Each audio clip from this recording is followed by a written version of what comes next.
You're standing on London Bridge in the year 1500, and above your head, traders' heads stare down from spikes. Let's spend a day in the city they tried to betray. Dawn has just passed. Wooden wheels clatter over timber planks. The bridge beneath your feet isn't simply a crossing. It's a street lined with shops and houses leaning so close over the water you can hardly see the river below. At the southern gatehouse, those heads, bleached skulls and rotting flesh. This is London. 50,000 people crammed inside medieval walls. It smells of wood smoke, animal waste, and river mud. Henry VI has been king for 15 years, bringing stability after decades of civil war. But stability here means knowing your place, following guild rules, and getting indoors before curfew. Today, we'll follow the city from sunrise to nightfall, from bridge to market to cathedral to workshop to tavern to darkness. England in 1500 is medieval, Catholic, insular. The printing press arrived only 24 years ago. Most people will never travel more than 10 miles from where they were born. 3 things shape every moment here. First, guild rules control who can work and where. Second, fire and disease are constant threats. Timber houses packed tightly together. Open hearths are everywhere. Third, the Thames is everything. Water supply, sewer, highway, and border. Our route moves north from the bridge through Cheapside, past St. Paul's Cathedral into guild workshops, then back to riverside taverns. As evening falls, we'll glimpse how a wealthy merchant lives, then see what happens when darkness takes over. Stop 1, London Bridge, early morning. The bridge is so cluttered with buildings, you forget you're crossing water. Timber-framed houses rise 3 and 4 stories. On the ground level, shops sell fabric and shoes. In the middle stands a chapel, and everywhere is the sound of water rushing through narrow gaps between the stone piers below. A fishwife from Billingsgate shouts her prices. Herring, mostly, salted and smoked. A farmer's cart from Kent blocks the roadway, vegetables piled high. Transactions happen in silver pennies, but also through credit and barter. Paper money doesn't exist yet. At the southern end, those heads on spikes. Traders, or people the crown called traitors. It's a normal sight. Children walk past without looking up. A wherry, a small rowboat, bumps hard against the stone piers below. The boatman curses. The Thames is packed with these boats because there's no other bridge for miles. The crowd thickens as we push north toward Cheapside. Stop 2, Cheapside Market, mid-morning. Cheapside is the spine of London's trade. A wide street lined with timber-framed shops and market stalls. Guild signs hang overhead, not words, but symbols. A golden key for locksmiths. Most Londoners can't read. Bread sellers call out their goods. Goldsmiths have shops here, it's the richest street in the city. A laborer makes 4 pence a day. A chicken costs 3. For stalling, buying goods before they reach market to resell higher, is illegal. Get caught and you'll spend a day in the pillory, your head locked in wooden stocks while people throw garbage at you. A baker's apprentice, maybe 12, stumbles under the weight of a wooden tray stacked with loaves. He trips. The bread hits the mud. His master cuffs him hard across the ear. Nobody helps. The bells of St. Paul's ring across the rooftops. The cathedral is close. Stop 3, St. Paul's Churchyard, nearing midday. Old St. Paul's looms over everything. Stone walls, Gothic arches, and a spire over 500 feet tall. The churchyard is chaos. Booksellers, scribes writing letters for the illiterate, lawyers touting for clients. Inside, the nave is a public thoroughfare. Servants gather hoping to be hired. Merchants make deals.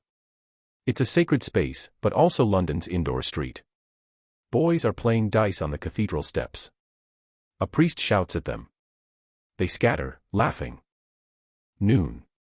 Church bells all over the city join St. Paul's. 12 different churches. 12 different bells. It's how Londoners tell time.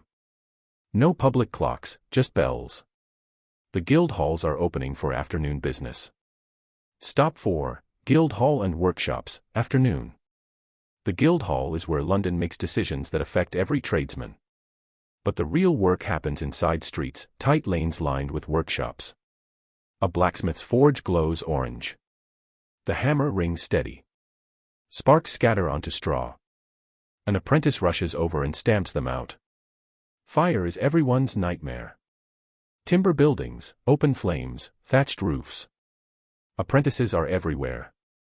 Boys as young as 10, bound to masters for 7 years. They live in the workshop, sleep in the attic. You can't become a guild member without serving your time. And without guild membership, you can't legally work. A tanner's shop reeks of urine and lime. A weaver's workshop clacks with looms. Every trade has its own guild, its own rules. Prices are fixed. Quality is inspected. Outsiders are driven out. The smell of roasting meat drifts from the Thames. Workers are breaking for their main meal. If you're enjoying this reconstruction, consider subscribing. It helps me keep building these time machines. Stop 5, Riverside Taverns, late afternoon. Timber ale houses lean over the mud flats. At low tide, the smell is brutal. Sewage, dead fish, rotting wood. The steelyard, where German merchants live and work, dominates the waterfront. Inside a tavern, workers drink ale, safer than water. A woman serves it from wooden pitchers. Most ale in London is brewed by women. Food is pottage, a thick vegetable stew, and dark rye bread eaten from wooden bowls. No forks.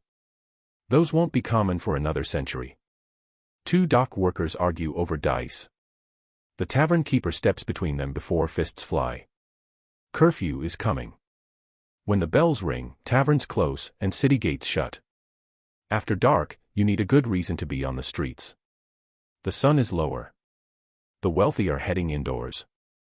Let's follow one merchant home. Stop 6, Merchant's House, evening. A stone townhouse near the river. 3 stories with glass in some windows. Most homes have only wooden shutters. Glass is expensive. Inside, candles burn. The main hearth crackles. The merchant's family eats roasted fowl, white bread, and spiced wine, luxuries most Londoners never taste. Servants eat separately, dark bread and pottage. The merchant wears velvet. His wife has silk trim. Sumptuary laws are supposed to regulate this, but they're loosely enforced if you have money. He sits by candlelight with account books. Parchment pages covered in Latin and numbers. He's marking debts owed, credits extended. Most of his wealth isn't coin, it's promises. Outside, a bell rings. The city gates are closing. Chains go up. London is sealed for the night. Stop 7, Streets after dark. Night. No street lighting. None. If you're out after dark, you carry a lantern or stumble blind through mud. The overhanging upper stories create near total darkness. Most Londoners are inside, shutters closed, doors barred. Fires are banked, but never fully extinguished. Relighting without matches is difficult. Every house is one gust away from burning. A watchman walks past, calling the hour. 12 o'clock and all's well. But something crashes in an alley. Footsteps running. He raises his lantern, sees nothing. Crime is common after dark. The punishment is harsh, branding, hanging, but that doesn't stop it. Chamber pots are emptied from windows into the street. No indoor plumbing. No sewers beyond open ditches. It all flows toward the Thames. The bells ring one last time. The city sleeps uneasily. How do we know this? Tudor court records, guild regulations in the Guildhall archives, merchant account books, and parish records. Archaeological digs have uncovered building foundations, ceramics, and waste pits that confirm written sources. AI visuals reconstruct scenes where no paintings exist. We cross-reference everything with archaeology and expert analysis. The goal is plausibility, what a day might have looked like based on the best evidence we have. Dawn will break over London Bridge again in hours. The worries will return. The market stalls will reopen. The bells will ring. 50,000 people will wake and begin the same routines their grandparents followed. This city hasn't changed much in 2 centuries. But after 1500, the Reformation will shatter the religious world we saw today. Henry VIII will dissolve the monasteries, and in 1666 the Great Fire will erase medieval London entirely. But that's later. For now, the traitors' heads still watch from the bridge. The guilds still rule. The Thames still flows, filthy and vital, through everything. Next time, London, 1666, the year the city burned. For now, the bells fall silent. And 50,000 souls rest under timber and thatch, unaware of the centuries coming for them.